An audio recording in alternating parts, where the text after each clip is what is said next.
मुंबई भारत का वह महानगर जहां सपने बनते हैं और टूटते भी हैं। चकाचौंध करती लाइटें, भीड़ भाड़ से भरी सड़कें और ऊंची ऊंची इमारतें, यही इस शहर की पहचान है। इन्हीं इमारतों के बीच एक नाम था, शौर्य महेश्वरी। शौर्य भारत का एक जाना माना उद्योगपति था। उसका नाम बिजनेस मैगजीन के कवर पर, टीवी चैनलों की हेडलाइंस में और सोशल मीडिया ट्रेंड्स में हमेशा रहता था।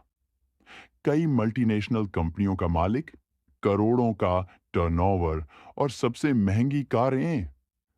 लेकिन एक चीज उसकी जिंदगी में नहीं थी, दया और संवेदनशीलता। शौर्य का बचपन गरीबी में बीता था, मगर जैसे जैसे सफलता आई, उसने अपने अतीत को खुद से दूर कर दिया। अब वह गरीबों की तरफ देखना भी पसंद नहीं करता था। उसकी गाड़ी रेड लाइट पर रुकती तो कोई बच्चा भीख मांगता, लेकिन उसके शीशे चढ़े रहते, नजरें किसी नई डील पर टिकी होती। एक दिन जब वह अपने आलिशान ऑफिस के बाहर कार से उतरा, एक फटे पुराने कपड़ों में लिपटा बूढ़ा फकीर उसके पास आया। उसकी आंखों में आंसू, चेहरे पर थकावट और आवाजों में थरथराहट थी। साहब, 2 दिन से भूखा हूं। बच्चों के लिए कुछ दे दीजिए। शौर्य ने उसे हिकारत से देखा और गुस्से में कहा, काम क्यों नहीं करते? अगर भीख मांगना इतना अच्छा लगता है तो जाकर मर क्यों नहीं जाते? मेरे पास फालतू पैसे नहीं है। इतना कहकर वो ऑफिस में चला गया, मगर वो बूढ़ा वहीं चुपचाप बैठा रहा। थोड़ी देर बाद उसने एक कागज निकाला और ऑफिस के दरवाजे के पास रखकर चुपचाप चला गया। कुछ देर बाद एक कर्मचारी वो कागज लेकर शौर्य के पास आया। सर, वो भिखारी ये पर्ची छोड़ गया है। शौर्य ने वो पर्ची खोली और उस पर लिखा था, जिस दिन जिंदगी तुम्हारे सामने सवाल बनकर खड़ी होगी, उसी दिन तुम्हें मेरी फरियाद याद आएगी। फकीर की फरियाद मामूली नहीं होती, वो ऊपर वाले का भेजा हुआ पैगाम होती है। ये शब्द शौर्य के दिल को चीर गए। रात भर वो सो नहीं पाया। उसे अपना बचपन याद आया, जब वो भी चप्पल के बिना गलियों में घूमता था, एक वक्त की रोटी के लिए तरसता था। सुबह होते ही उसने अपनी कार उठाई और शहर के उन इलाकों की तरफ गया जहां असली मुंबई रहती है। झुग्गी झोपड़ियां, भूखे बच्चे और टूटी हुई उम्मीदें। एक मोड़ पर उसे वही फकीर फिर दिखा, दीवार से टिक कर बैठा। उसके पास 2 छोटे बच्चे लेटे हुए थे।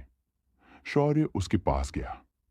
बूढ़े ने उसकी तरफ देखा, पर आंखों में कोई उम्मीद नहीं थी, सिर्फ खामोशी थी। मुझे माफ कर दो। शौर्य की आवाज कांप रही थी। मैं तुम्हारा दर्द समझ नहीं पाया।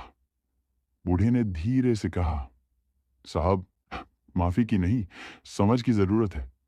हम फकीर हैं, बेबस नहीं। हमारी फरियाद कई बार उस सच का दरवाजा खोलती है जिसे दौलत बंद कर देती है। ये शब्द शौर्य के सीने में उतर गए। उसने वहीं खड़े होकर बच्चों के लिए खाना मंगवाया, एक छोटा सा किराए का घर दिलाया और उस फकीर को छोटा सा काम शुरू करने के लिए पैसे दिए। मगर कहानी यहीं खत्म नहीं हुई। शौर्य ने अपनी जिंदगी का मकसद बदल दिया।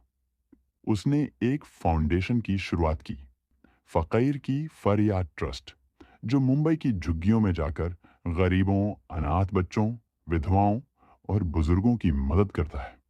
अब उसका ऑफिस केवल बिजनेस का ठिकाना नहीं, बल्कि इंसानियत का केंद्र बन चुका था। टीवी चैनलों पर ब्रेकिंग न्यूज थी, वो करोड़पति जिसने एक फकीर की बात से अपनी जिंदगी बदल दी, जिसने दूसरों के आंसू पोंछे, आज वो खुद रो पड़ा।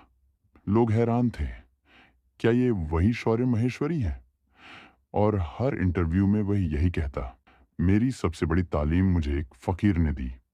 अगर उस दिन मैं उसकी बात न पढ़ता तो आज भी मैं अंधेरे में भटक रहा होता। नतीजा, इस कहानी का संदेश सीधा और असरदार है। कभी किसी कमजोर की फरियाद को मामूली मत समझो, क्योंकि अक्सर वही सच्चाई का आईना दिखाती है। संसार में ताकत, दौलत और शोहरत सब कुछ नहीं होते। इंसानियत ही असली रोशनी है जो अंधे दिलों को रोशन कर सकती है। कभी कभी किसी का एक शब्द, एक आंसू हमारी पूरी जिंदगी की दिशा बदल सकता है। सुनना सीखो, समझना सीखो, क्योंकि किसी का दर्द ही तुम्हारी मुक्ति का रास्ता बन सकता है।